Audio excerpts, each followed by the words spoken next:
Salam alaikum, Azul Fillaoun, bonjour. La descente aux enfers d'Air Algérie n'en finit plus.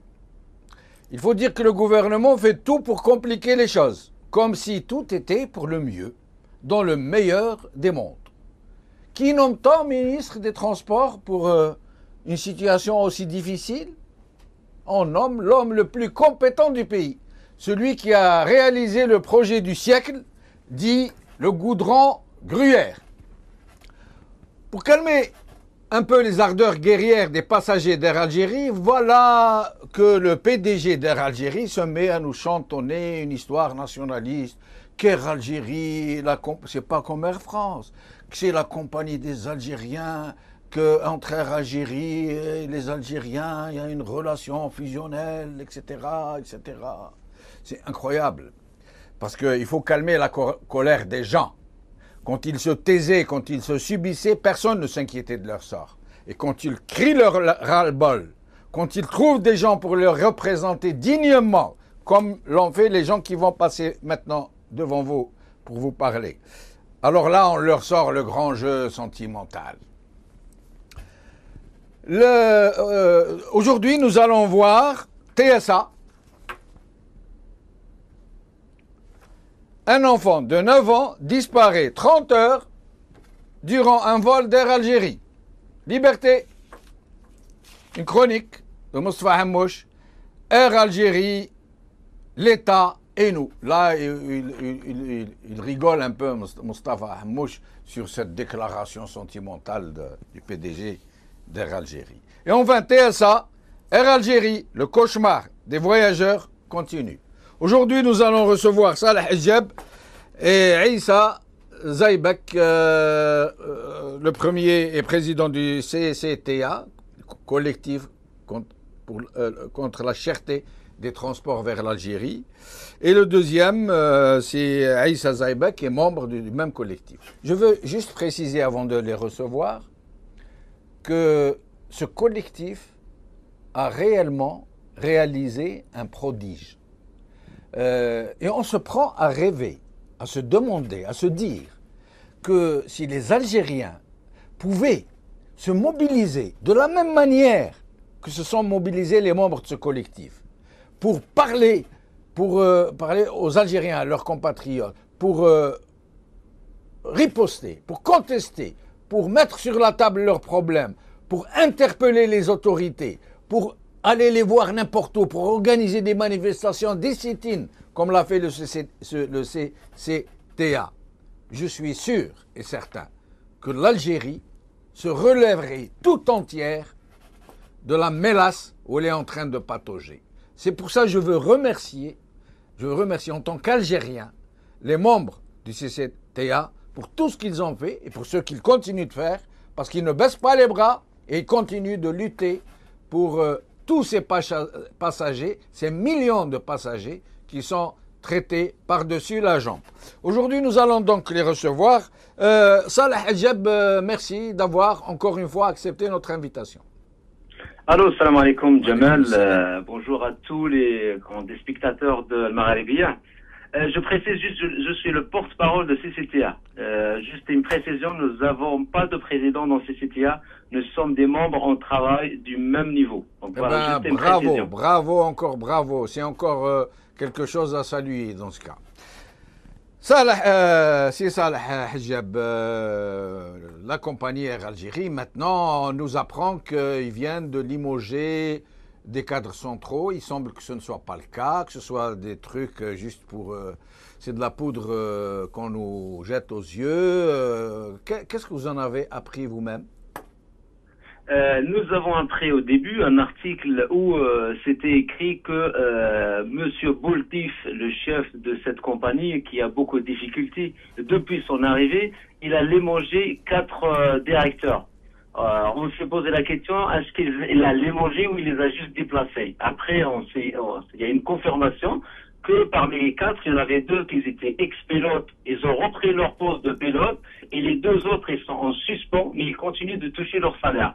Donc c'est pour ça, nous connaissons parfaitement la politique algérienne. Quand on a un responsable qui fait des gros conneries, au lieu de l'émoger réellement, on va lui donner une promotion. Je donnerai un exemple de l'ancien ministre de l'Éducation, Benghazi, quand il a ruiné l'école algérienne, il a été promu, maintenant il est au Sénat. Et voilà, les exemples se succèdent. Tous les ministres, ils ont fait des dégâts. Aujourd'hui, ils sont des ambassadeurs en Norvège et dans les pays scandinaves, dans les meilleurs pays. Voilà. Donc nous, soit on les envoie en villégiature dans les capitales étrangères, avec les meilleurs services du monde, avec des maîtres d'hôtel, des cuisiniers, des jardiniers, chauffeurs pour madame, une grosse paye et tout, monsieur l'ambassadeur. Soit on les envoie en vacances à l'intérieur du pays, dans la meilleure colonie de vacances pour vieillards séniles, qui est le Sénat algérien. Monsieur Aïssa Zaïbak, oui. Merci de nous avoir rejoints. Alors, avant de commencer à débattre de toutes ces histoires d'Air Algérie, dites-nous votre sentiment, où en sont les choses, comment vous percevez un peu, est-ce qu'il y a un changement dans l'air? Mais écoutez, nous percevons la situation de façon pathétique. Pour nous, c'est le désarroi dans la mesure où de jour en jour, on a le sentiment que la situation s'enfonce, les choses n'avancent pas. La situation par rapport à l'Algérie, en tout cas au niveau de la diaspora, n'a pas évolué d'un iota depuis 5-10 ans. Les retards, les annulations de vols, le problème de la demande qui est toujours insatisfaite, et bien évidemment la cherté du transport qui est le cœur du problème. Oui. Donc pour nous, la situation n'a toujours pas évolué, bien évidemment. D'accord. Je reviens à vous, c'est Aïssa Zaïbek. Salah Hijab, cette déclaration de M. Boltif, la main sur le cœur, qui parle de la relation sentimentale, fusionnelle entre les Algériens et leur compagnie. À un certain moment, vous-même, vous m'aviez dit dans cette même émission que il avait insulté les émigrés, qu'il avait dit qu'ils ne sont pas contents et ils ont qu'à aller ailleurs ou quelque chose dans le genre. Exactement. En fait, il nous a traités, il a dit cette compagnie n'est pas la compagnie des immigrés, alors que les immigrés, c'est une partie intégrale des Algériens. Il a dit également, ils ont choisi de vivre à l'étranger, ils ont qu'à assumer leur choix. Il nous a même qualifiés de zigotos. Donc aujourd'hui, comme la situation elle est vraiment catastrophique, il ne sait pas vers quel côté il tourne la tête, il est revenu, il a récupéré le bouclier de patriotisme, de nationalisme que la plupart des responsables algériens sortent quand ils sont en difficulté, pour commencer à nous rappeler que cette compagnie, c'est l'image, c'est. Nous rappelons, nous ne sommes pas contre cette compagnie, au contraire. Notre démarche, elle est pour sauver cette compagnie. Notre démarche, elle est vraiment pour récupérer cette compagnie. Et si cette compagnie, elle est vraiment la propriété des Algériens, elle ne va pas construire un mur entre les Algériens et leur patrie. C'est plutôt, elle va leur donner la chance de rentrer plus souvent. D'ailleurs, eux, ils font des conneries, surtout avec les prix. Et derrière, quand ils voient les émigrés ne peuvent pas rentrer chez eux toute l'année, ils rentrent juste en juillet, en août, et nous ont insultés pour traiter, nous sommes des Algériens de juillet et d'août. Nous aimerions bien leur dire, si cette compagnie, elle a juste laissé laisser le marché libre. On ne va pas lui demander de ne faire ni cadeau ni autre chose. On va pouvoir rentrer plus souvent à l'image, à l'instar de nos voisins marocains et tunisiens. Et on ne sera pas les Algériens de juillet août, on sera les Algériens de 365 jours de l'année. Très bien. Alors, si vous deviez nous énumérer quelques problèmes que vous avez recensés, en fait, ce qui concerne, par exemple, le traitement de poids de mesure pour certains Algériens qui sont au-dessus du panier, que l'Algérie traite pas avec le tapis rouge, et les autres qu'elle part comme des troupeaux dont elle ne s'occupe pas, qu'elle garde parfois pendant 20 heures dans les aéroports, qu'elle n'informe même pas des retards ou des annulations. Donc si vous pouviez nous dire un peu tous les griefs que vous reprochez à cette compagnie, ensuite nous aborderons les solutions que vous proposez. D'accord. En fait, les problèmes, pour être clair, la source des problèmes, c'est le monopole. Et donc, ce monopole, et bien évidemment, quand il n'y a pas de concurrence, on ne peut pas parler de la qualité. Ce monopole qui est masqué par quelques compagnies, ça reste un monopole camouflé. Et donc, ce monopole, qu'est-ce qui a généré les problèmes? C'est le premier problème numéro un, c'est la cherté. L'Algérie, elle est devenue aujourd'hui une destination de luxe, alors on sait bien qu'on va avoir 5 heures, 6 heures de retard, on va être maltraité à l'accueil, on va être malmené par la douane et compagnie. Donc ça, c'est le premier point. Attendez ça là. Le monopole, concernant le monopole, il y a un point important, c'est l'accord secret conclu entre la seule compagnie chouchoutée dans ce pays, qui est Aigle Azur, et Air Algérie. Est-ce que vous pourriez nous dire 2 mots sur ce sujet ou M. Aïssa Zaïbek, vous ou Aïssa?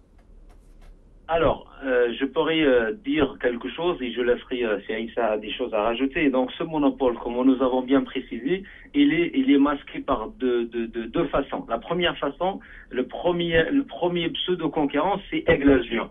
Elle est déclarée une compagnie française, mais elle s'aligne sur les prêts de Air Algérie. Quand il y a des journalistes qui ont interpellé M. Edjel Bioun, on lui a dit, monsieur, y a-t-il réellement une entente entre Aigle Azur et Air Algérie? Il a répondu, non, il n'y a pas d'entente, mais il y a le respect. Nous sommes allés sur Internet, nous avons fait des comparaisons de tarifs et nous avons trouvé qu'il y a toujours un écart d'une dizaine, 25 d'euros entre les prix pratiqués par Aigle Azur et Air Algérie. Un autre point de plus, Aigle Azur, elle est compagnie française, Air France française, Air Méditerranée française, sauf que Aigle Azur, elle a 13 vols par jour, jusqu'à 14-15. Air France, elle en a que 5 et Air Méditerranée, elle en a que 3. Troisième point, Aigle Azur, elle desserve tous les aéroports algériens et les autres compagnies vraiment françaises, elles desservent que l'aéroport d'Alger. Donc là, nous voyons clairement comment ils essayent de manœuvrer pour nous mettre cette concurrence fantôme. Et comme ils font là, d'ailleurs, ils font la même chose pour le syndicat de Air Algérie. Quand on a l'UGTA, ils sortent pour nous insulter ou bien pour insulter le syndicat des pilotes. Vous comprenez que comment ça se fait un syndicat qui va défendre le PDG. Là, Aigle Azur, c'est une compagnie pseudo-concurrente, mais elle défend Air Algérie. Et un dernier point, nous avons interpellé 2 fois, et nous allons le refaire 3e fois, Aigle Azur, sur la question suivante. Comment ça se fait qu'elle propose des tarifs entre 50 et 90 euros entre Paris et Lisbonne? Pour la même distance Paris-Alger, elle propose des tarifs à partir de 336, 364. Cette compagnie, jusqu'aujourd'hui, malgré les relances, elle est incapable de nous répondre pourquoi la même distance, voire moins, voire Alger, elle est plus proche que Lisbonne. Le prix, il est 3 fois plus. Alors, Aïssa Zaïbek, avant de revenir à Salah, d'après vous, pourquoi Aigle Azur, cette compagnie très étrange, mais que les Algériens connaissent bien, dont ils connaissent les tenants et les aboutissants, pourquoi jouit-elle d'autant de privilèges par rapport à toutes les autres compagnies du monde, et alors qu'elle profite ouvertement sur la clientèle algérienne, ouvertement, ils se partagent le marché, Air Algérie et Aigle Azur, se partagent la grosse tarte, surtout celle des immigrés. À votre avis, pourquoi et qu'est-ce que vous demandez? Mais écoutez, pour comprendre un petit peu le parcours fulgurant de la compagnie Glazur, il faut connaître un petit peu son historique. Et on sait très bien que Glazur, c'est une nouvelle compagnie qui est née à partir de rien. Le PDG a acheté la compagnie il y a 15-20 ans, même pas. Elle est née, je précise qu'elle est née de GoFast, une petite compagnie qui travaille dans le sud algérien, qui avait été créée par des généraux algériens, ou plutôt avec l'aide de généraux algériens. Qui était déjà implanté dans le marché algérien, dans le marché maritime algérien. Voilà. Et cette compagnie a percé au niveau du marché algérien, on ne sait pas comment, tout simplement parce que moi, lorsque je regarde les faits aujourd'hui, en termes statistiques, en termes de chiffres, les aéroports algériens, les grands aéroports algériens, il n'y en a pas un ou deux, il y en a peut-être 12, 13. Moi, j'ai un tableau sous les yeux qu'on a fait au niveau du collectif CCTA, qui est intitulé Les dessertes et les apports des aéroports algériens par les compagnies françaises et Algérie. Je m'aperçois que, hormis peut-être Alger et Chlef et Oran, où il y a trois ou quatre compagnies qui desservent ces aéroports, je vois que les autres aéroports sont exclusivement partagés par Glazur et Air Algérie, à l'image de l'aéroport de Tlemcen, de l'aéroport de Sétif, l'aéroport de Belgelia, l'aéroport de Annaba, etc., etc. Donc, on nous fait voir qu'il y a une concurrence, effectivement, à travers les grands aéroports internationaux comme celui d'Alger et peut-être celui de Chlef et Oran, mais tout le reste, pratiquement, il est partagé par ce binôme Air Algérie et Glazur. Oui. En rappelant, comme vous l'avez si bien dit à un moment, qu'Air Glazur est une compagnie française. C'est une compagnie française, bien évidemment, parce que bon, il faut connaître aussi, il faut s'intéresser un petit peu à leur parcours. Le PDG avait acheté il y a quelques années les deux carcasses d'avions, les deux avions qui restaient des Glazur qui étaient sur le point de fermer. Oui. Et bon, et un hangar. Il a acheté deux coucous et un hangar. Ensuite, avec les réseaux intérieurs. Oui. Bon, voilà. On a réussi à faire décoller un cadavre, un mort-vivant, alors que les grandes compagnies aériennes américaines n'ont jamais réussi à pénétrer, aller aussi vite que Glazur en termes de part de marché et de chiffre d'affaires. Les autres compagnies n'ont pas des alliés et des protecteurs aussi puissants et aussi bien placés que ceux d'Air Glazur. Je reviens à Salah Hijab. Si vous continuez l'énumération de ce que vous reprochez donc à Air Algérie et à son acolyte, son comparse Air Glazur. Voilà, donc en parlant d'Air Glazur, nous avons bien défini un premier type de pseudo-concurrents. Le deuxième type de concurrents, c'est les concurrents qui sont bridés avec des accords bilatéraux. Et je peux citer un exemple. Nous avons contacté la direction d'Air France qui nous a répondu par mail et elle nous a éclairé qu'elle n'a pas une marge de manœuvre et elle est bloquée avec certains articles dans les accords bilatéraux. Donc là, aujourd'hui, ils nous disent Air France, elle desserve l'Algérie, mais je suis désolé, elle desserve l'Algérie sous réserve les limites, sous réserve les accords donnés, octroyés par le pouvoir algérien. Donc voilà, on a parlé de ce problème numéro 1 et d'ailleurs, n'oublions pas, nous parlons de ce problème au niveau du transport aérien, mais n'oublions jamais le transport maritime, parce que dans le transport maritime, le même sketch est joué. On a que deux compagnies. La première compagnie, c'est Algérie Ferry, ou on l'appelle aussi ENTMV, qui détient le quasi-monopole et qui donne une petite part du gâteau à la société française SNCM. Nous avons contacté également SNCM et nous ont dit ils ont essayé plusieurs fois avec cette direction et avec les autorités algériennes de proposer des tarifs dégressifs, de proposer un peu plus des variétés comme ils font avec la Tunisie, mais aucune réponse. C'est que cette compagnie, elle leur a dit c'est moi qui décide les tarifs et c'est moi qui décide la fréquence des bateaux. Voilà, en parlant de la concurrence. Précisons, Sissal, avant que vous poursuivez, que si le régime algérien insiste pour maintenir des prix élevés pour cette compagnie de navigation maritime, c'est la même chose que pour Air Algérie, c'est parce qu'il y a tellement d'incompétence, de mauvaise gestion, qu'ils ont besoin de surprix, de surfacturer de doubler ou de tripler les prix pour pouvoir couvrir leurs lacunes professionnelles, pour pouvoir couvrir leur mauvaise gestion. Poursuivez, je vous en prie.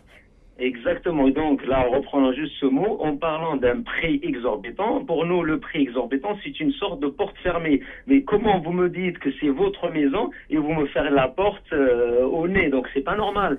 C'est pas ma société. Si elle était vraiment ma propre société en tant qu'Algérien et c'était la compagnie, les deux compagnies des Algériens, elle aurait ouvert la porte, elle sera grande ouverte aux Algériens, comme c'est le cas dans chez les voisins et dans toutes les compagnies. Donc, l'autre souci aujourd'hui qui est sorti, qui a surgi, et d'ailleurs ce sujet qui va faire changer les choses, parce que ce sujet, il a un lien direct normalement avec les indigènes de l'Algérie indépendante, qui sont les Algériens, qui est la sécurité, mais désolé, il a un lien direct avec toutes les institutions internationales qui ne tolérera pas aucun problème, même si le petit problème, et d'ailleurs le dernier crash, qui a vraiment dévoilé la face cachée, qui a sorti tous les grands problèmes pour montrer qu'il y a un énorme problème de sécurité dans cette compagnie. Nous avons tous vécu des histoires, on ne peut pas tous raconter ces histoires, mais des histoires qui confirment qu'il y a des gens qui cherchent à changer une batterie à la dernière minute, il y a des gens qui disent qu'ils ont un problème, il y a des avions qui décollent et réatterrissent 5 minutes après. Et ça, on parle bien au niveau international. Parce qu'au niveau international, tous les appareils sont soumis à un contrôle draconien dès qu'ils arrivent à l'aéroport européen. Mais au niveau interne, sincèrement, comme on dit, tag à la montagne, ils font rien, ils s'en foutent. Il y a même des avions, nous avons eu des anecdotes, des avions qu'ils ont essayé d'atterrir 2, 3, 4 fois. Et à chaque fois, les gens s'arrêtent, ils bricolent un peu, ils essaient de démarrer, comme des vieilles voitures. Donc ça, c'est le deuxième point. Après, on revient à d'autres points aussi, c'est le point de retard et de médiocrité, et surtout que quand on apprend qu'un grand responsable de Air Algérie, et à la rigueur on parle de Monsieur Boltif, quand il dit, il arrive à la fin soit dire c'est votre compagnie, soit dire Allah Ghalib. Nous, le mot Allah Ghalib, on aimerait bien rappeler à ce monsieur, il y a tous les responsables algériens, dans les accords qu'ils ont signés avec les institutions internationales, il n'y a aucun article qui dit si vous ne trouvez pas, dites aux gens Allah Ghalib. Tous les articles sont bien clairs, précis. Si vous dépassez 2 heures de retard, vous donnez tel remboursement. 3 heures de retard, tel remboursement. 4 heures, 5 heures, vous donnez le choix au client. Monsieur le client, vous êtes roi, vous choisissez d'annuler ou de poursuivre votre voyage. Et ce n'est jamais appliqué. Ce n'est jamais appliqué. Voilà, et donc c'est ça, parce que là, nous avons demandé la ratification et l'application des lois européennes qui exigent à tous les transporteurs aériens ou maritimes d'appliquer les règles qui sont définies. Il y a 2 accords aujourd'hui, il y a les accords de Montréal et il y a les accords de Varsovie. Air Algérie, par exemple, elle a ratifié les accords de Montréal. Et c'est bien écrit, bien défini dedans que la prise en charge doit être complète, doit être bien faite à la lettre. Alors, c'est ça là. Il ratifie ces dispositions internationales, il les signe dans de grandes cérémonies protocolaires avec la caméra, etc. Il les ratifie, mais il ne les applique pas. Ben, tout à fait, parce que il trouve que les Algériens acceptent l'humiliation, les Algériens acceptent l'argument Allah Ghalib, les Algériens acceptent Woshendir, les Algériens acceptent les arguments bidons, et c'est pour ça qu'ils continuent dans leur médiocrité. Or qu'aujourd'hui, nous appelons à travers votre antenne à tous les Algériens, demandez vos droits. À tous les Algériens, vous êtes le roi, vous avez des droits qui vous protègent, ne vous laissez pas vous faire rouler dans la farine. Si vous vous laissez aujourd'hui, vous savez qu'il y en a plein qui ont souffert. L'anecdote de l'histoire de week-end dernier, la dame qu'elle a attendu 26 heures à l'aéroport de Sétif, elle nous a même précisé que le pilote, quand il est monté à bord de l'avion, il a trouvé qu'il y a un monsieur qui n'a pas respecté son siège. Il lui a dit, tu changes ton siège, sinon, wallah, je vais descendre de l'avion. Donc, sincèrement, avec 26 heures de retard, 26 heures de misère, il fait des chantages, il ose à lui dire, je descends. On dirait que c'est la compagnie de son père. Eh oui, malheureusement. Voilà. Ouais. Alors, on va revenir à Aïssa Zaïbak. Vous-même, c'est Aïssa, qu'attendez-vous donc de ce changement qui se profile en espérant que ça ne va pas encore être un changement juste de façade? Qu'est-ce que vous attendez au juste des autorités algériennes, de l'État algérien, si tant est qu'il existe? Qu'est-ce que vous attendez de lui? Oui, j'espère déjà qu'ils ont fait le bon diagnostic par rapport à la situation d'Air Algérie et que les éléments qui leur parviennent, ce soient les bons éléments, à savoir que actuellement, c'est le chaos en termes de gestion chez Air Algérie. Je souhaiterais rappeler, simplement la dernière étude qui avait été faite par le site liligo.com, et ça devrait leur ouvrir les yeux en grand. Cet été, par rapport au trajet Paris-Bangkok et Paris-Alger est bien plus cher que le Paris-Bangkok. C'est le tarif le plus élevé au monde. Attendez, monsieur Aïssa, une minute s'il vous plaît. Vous nous dites que les tarifs d'Air Algérie sont les tarifs les plus élevés au monde. Oui, cet été, le site liligo.com avait fait une étude comparative par rapport aux destinations les plus prisées au départ de Paris. Et il s'avère effectivement que le Paris-Alger est bien plus cher au kilomètre parcouru que le Paris-Bangkok. Le Paris-Alger s'élève à 0,14 € au kilomètre parcouru, alors que le Paris-Bangkok s'élève, lui, à 0,04 €.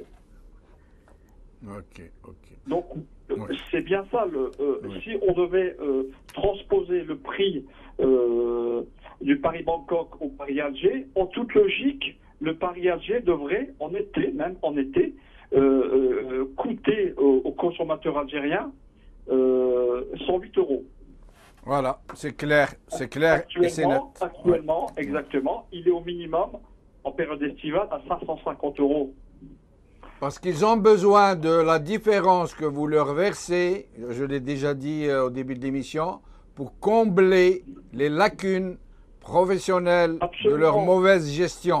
Ce sont les immigrés qui payent la mauvaise gestion du personnel, je ne parle pas du petit personnel, des dirigeants d'Air Algérie et de leurs ministres et de leur...